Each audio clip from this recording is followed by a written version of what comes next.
Православниот свет забрзано се движи кон големи, можеби конечен раскол. Поглаварот на Руската православна црква Кирил му испрати писмо на Вселенскиот патриарх Вартоломеј, во кое го предупредува како што вели можеби за последен пат да не учествува во политичката авантура со легализирање на шизматичката црква во Украина.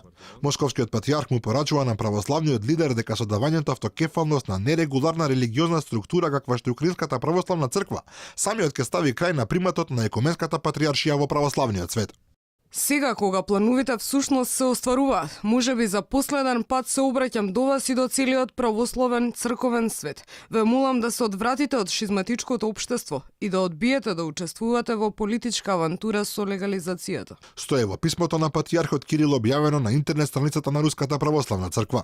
Со изјавата дека се надева оти Вартоломеј нема да биде првиот кој ќе дозволи да се отцепат стотици милиони верници, Кирил практично најавува дека Руската како најголема православна црква навистина планира да се раздели од Цариград, што според познавачите е еднакво на поделбата меѓу православците и католиците пред речиси 1000 години. И покрај ова директно писмо Вселенскиот патриарх потврди дека има намера на 6 јануари да го издаде томосот за автокефалност на Украинската црква, истакнувајќи дека тоа ќе биде голем и историски настан. Во Киев на 15 декември беше основана автокефална Украинска православна црква одвоена од Московската патриаршија, а за поглавар на црквата беше избран митрополитот Епифании.